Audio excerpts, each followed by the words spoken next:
Olá, eu me chamo Israel e nesse vídeo nós vamos resolver um problema envolvendo óptica com a refração entre meios com diferentes índices de refração. Bom, nesse problema, luz incide em um material de índice de refração N1 formando um ângulo θ1 com a interface entre dois meios transparentes, N1 e N2, formando um ângulo θ1 de 40,1 graus.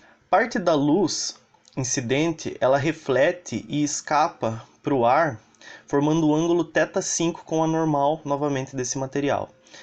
E enquanto o resto da luz incidente ela vai ser refratada para os demais materiais. Conhecendo os índices de refração do ar do primeiro material, do segundo, do terceiro e do quarto, nós vamos determinar os ângulos θ5 e o ângulo θ4. Bom, relembrando um pouco da reflexão e da refração, quando um raio de luz encontra uma superfície transparente, um material transparente, parte da luz que incide nele vai ser refletida e parte da luz vai ser refratada.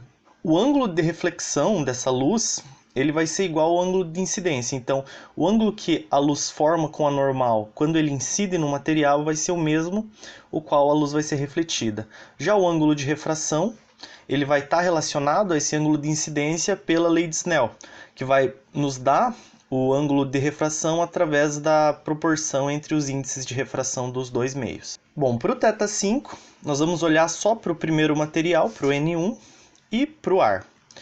Então, tomando uma seção de corte aqui, onde o raio de luz incidente ele é refletido, e eu vou chamar o ângulo que esse raio vai incidir aqui no material de θ', nós podemos olhar isso daqui mais de perto, nessa figura. Então, nós temos aqui embaixo o ângulo θ1, e vamos dizer que esse comprimento aqui, ele vale x2, e esse comprimento vale x1. E as únicas informações que nós temos é que esses quatro ângulos aqui são retos. Se nós quiséssemos escrever a tangente de θ1, nós íamos pegar então θ1 esse ângulo, cateto oposto x2, dividido pelo cateto adjacente x1. Então nós temos aqui a tangente de θ1, x2 dividido por x1. Agora, fazendo a tangente pro θ', nós vamos ter cateto oposto, x2, dividido pelo cateto adjacente, x1. Então, a tangente de θ' também vai ser x2 sobre x1. Agora, como a tangente de ambos os ângulos são iguais, então nós podemos dizer que o θ' é igual a θ1. Então, o ângulo que vai formar aqui com a normal, o ângulo refletido, do raio refletido, ele vai ser θ1 também. Então, nesse ponto aqui, nós podemos usar a lei de Snell, agora que conhecemos o ângulo. Então, nós vamos ter N1 seno de θ1, nesse ponto, igual ao N do ar, vezes o seno do θ5. Então, dividindo essa expressão pelo N do ar, nós vamos ter N1 dividido por NR, vezes seno de θ1, igual ao seno do θ5. E agora, nessa expressão, nós aplicamos o arcosseno. Então, arcosseno do seno de θ5 é o próprio θ5, enquanto que do outro lado vai restar o arcosseno dessa quantidade aqui.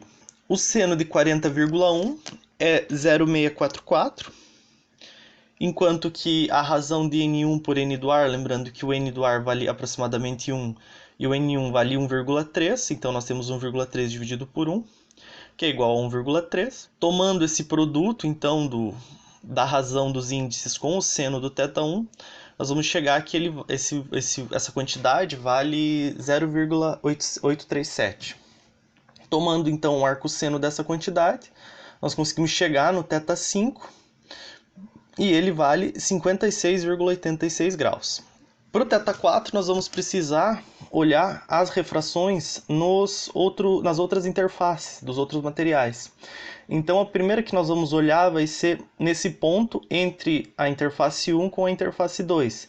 Então nesse ponto o ângulo refratado θ2 vai ser dado pela essa expressão que é a lei de Snell. Então N1 seno de θ1 igual a N2 seno de θ2. Agora passando para a próxima interface entre N2 e N3, nós vamos ter N2 seno de θ2 igual a N3 seno de θ3, nesse ponto. E, novamente, agora na interface entre N3 e N4, nós vamos ter seno de θ3, N3 seno de θ3 igual a N4 seno de θ4.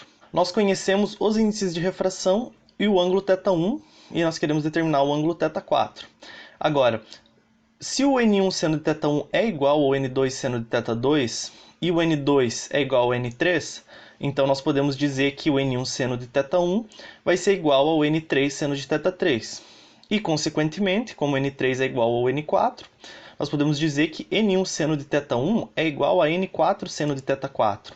E relacionar essas duas grandezas diretamente. Então, fazendo isso, nós vamos ter N1 seno de θ1 igual a N4 seno de θ4. E tomando os mesmos passos que a gente teve que tomar para calcular o θ5, nós vamos ter N1 sobre N4 seno de θ1 igual a seno de θ4. Aplicando então o arcosseno, nós vamos ter o arcosseno dessa quantidade igual ao arcosseno do seno de θ4, que é o próprio ângulo. Agora, N1 dividido por N4, relembrando os valores dos índices de refração, vai ser igual a 0,896.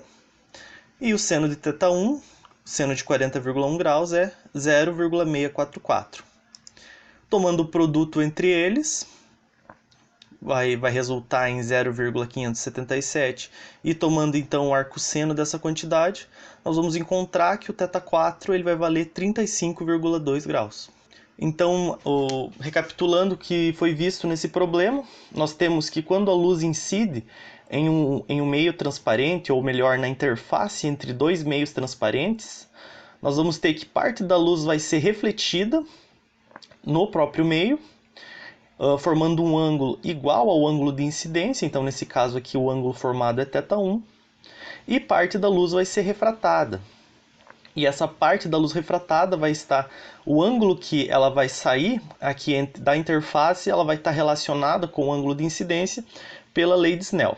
Nós vimos também que, quando você tem várias interfaces, você pode relacionar a primeira interface com qualquer uma das outras, pois todas elas vão manter essa proporção, essa identidade. Então nós podemos relacionar o N1 seno de θ1 diretamente com o N4 seno de θ4.